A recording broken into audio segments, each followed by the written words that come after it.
கொஞ்ச நாளா சோசியல் மீடியால அதிகமா ட்ரோல் பண்ணப்பட்ட 2 இன்சிடென்ட். ஒன்னு, அம்பானி பையன் கல்யாணத்துல ரஜினிகாந்த் டான்ஸ் ஆடினது. 2வது, இந்தியன் 2 ஆடியோ லான்ச்ல அதித்தி சங்கர் பாட்டு பாடினது. இந்த 2 இன்சிடென்ட்டும் இந்த அளவுக்கு கேலி செய்ய வேண்டிய விஷயமான்றத இந்த வீடியோவை ஃபுல்லா பார்த்துட்டு நீங்களே கமெண்ட்ல சொல்லுங்க.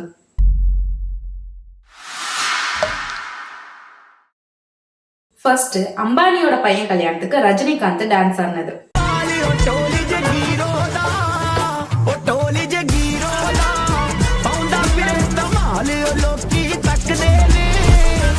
முகேஷ் அம்பானி கிட்டத்தட்ட 7 லட்சம் கோடிக்கு மேல சொத்து மதிப்பு இருக்கிற ஒரு ஆளு.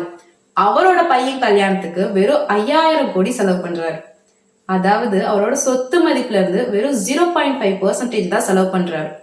ஆனா இந்தியால ஒரு குடும்பம் கல்யாணம் பண்றதுக்கு அவங்களோட சொத்து மதிப்புல இருந்து சராசரியா 30% செலவு பண்றாங்க.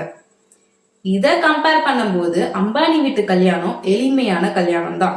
ஆனா இந்த கல்யாணத்துக்காக பொதுமக்கள் வர ரோடெல்லாம் பிளாக் பண்றது, பாகிஸ்தான் பார்டர்ல இருக்க ஜாம்நகர் ஏர்போர்ட்டை கல்யாணத்துக்கு கெஸ்ட் எல்லாம் வந்து போறதுக்காக இன்டர்நேஷனல் ஏர்போர்ட்டா மாத்தினது, இது எல்லாருமே எல்லாருக்கும் இருக்கிற மாதிரி எனக்கு முரண்பட்ட கருத்து இருக்குதான். ஆனா இதெல்லாம் ஒரு பக்கம் இருக்கட்டும். கல்யாணத்துக்கு வந்த கெஸ்ட் எல்லாரையுமே நமக்கு ஒரு செலிபிரிட்டியா தான் தெரியும். ஆனா அவங்களுக்குள்ள அவங்க ரிலேட்டிவா இருக்கலாம், ஃபேமிலி ஃப்ரெண்ட்ஸா இருக்கலாம், இல்ல மாமா மச்சானா கூட பழகி இருக்கலாம். இப்படி பழகுன எல்லாரும் ஒரு கல்யாணத்துல கூடும்போது சந்தோஷமா டான்ஸ் ஆடுவாங்க. அதுலயும் வயசான ஒருத்தர் டான்ஸ் ஆடுறத பாக்குறது ரசிக்க வேண்டிய விஷயம் இல்லையா? நம்ம வீட்டு கல்யாணத்துல ஒரு வயசானவர் தன்னை மறந்து டான்ஸ் ஆடினார்னா இப்படிதான் ட்ரோல் பண்ணுவீங்களா? அதுவும் அந்த வீடியோக்கு கீழே அவ்வளோ நெகட்டிவ் கமெண்ட்ஸ். நம்மளும் பல கோடி கொடுத்தா நம்ம வீட்டு கல்யாணத்துல இப்படி வந்து டான்ஸ் ஆடுவாரு போலன்னா கமெண்ட் பண்ணி வச்சிருக்காங்க.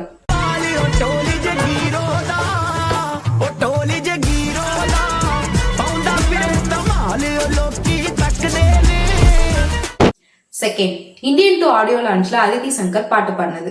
அதித்தி சங்கர் நம்ம எல்லாருக்குமே தெரிஞ்சிருக்கும். விருமன் படத்துல அவ்வளோ அழகா அந்த படத்துக்கு ஏத்த மாதிரி நடிச்சு டேலண்ட காமிச்சிருப்பாங்க. அதுக்கப்புறம் தான் அவங்க சங்கரோட பொண்ணுன்னு நம்ம எல்லாருக்கும் தெரிய வந்திருக்கோம். அவங்க அப்பாக்காக அவ்வளவு பெரிய ஸ்டேஜ்ல ஒரு பெரிய படத்தோட ஆடியோ லான்ச்சுக்காக பெர்ஃபார்மன்ஸ் பண்ணியிருக்காங்க. அவங்க அப்பாவோட 30 வருஷ கலை பயணத்துல இருந்து செலக்டடான சாங்ஸ் எல்லாம் எடுத்து அதை ஒரு 10 மினிட்ஸ் டோக்கன் ஆஃப் லவ் மாதிரி பெர்ஃபார்மன்ஸ் பண்ணியிருக்காங்க. பொதுவா ஒரு சிங்கர் ஸ்டேஜ்ல பாடுறாங்க அப்படின்னா அதோட ஒரிஜினல் சாங் அந்த சிங்கருக்கு மட்டும் கேட்கற மாதிரி ஸ்பாட்லயே பிளே ஆயிட்டு இருக்கும். பின்னாடி அந்த சாங்க்கு ஏத்த மாதிரி இன்ஸ்ட்ருமெண்டல் சவுண்ட்ஸும் இருக்கும். ஆனா இது எதுவுமே இல்லாம வெறும் வாயில சவுண்ட் ஒரு 2 பர்சனை வச்சு அதித்தி சங்கர் பெர்ஃபார்மன்ஸ் பண்ணாங்க. அதுல கொஞ்சம் நெருடல் இருக்கதா செஞ்சுச்சு. ஆனா இவ்வளோ பெரிய ஸ்டேஜ்ல ஃபர்ஸ்ட் டைம் அவங்க பெர்ஃபார்மன்ஸ் பண்றதுனால மேபி நர்வஸா இருக்கலாம். இல்லைன்னா 10 நிமிஷம் தொடர்ந்து அவங்க டான்ஸ் ஆடிட்டு இந்த பாட்டை பாடினதுனால மேபி பிரீத்திங் இஷ்யூஸ் இருக்கலாம். இல்ல அவங்களுக்கு உண்மையாவே பாட தெரியாம கூட இருக்கலாம். ஆனா இது அவங்க அப்பாக்காக டெடிகேட் பண்ற ஒரு பெர்ஃபார்மன்ஸ். இதை இந்த அளவுக்கு ட்ரோல் பண்ணணுமா? இதை பத்தின உங்களோட கருத்தை கமெண்ட்ஸ்ல சொல்லுங்க. இதே மாதிரி இன்னும் நிறைய இன்ட்ரெஸ்டிங் வீடியோஸ்க்கு எங்க சேனல் சப்ஸ்கிரைப் பண்ணுங்க. மறக்காம பெல் பட்டனையும் கிளிக் பண்ணுங்க.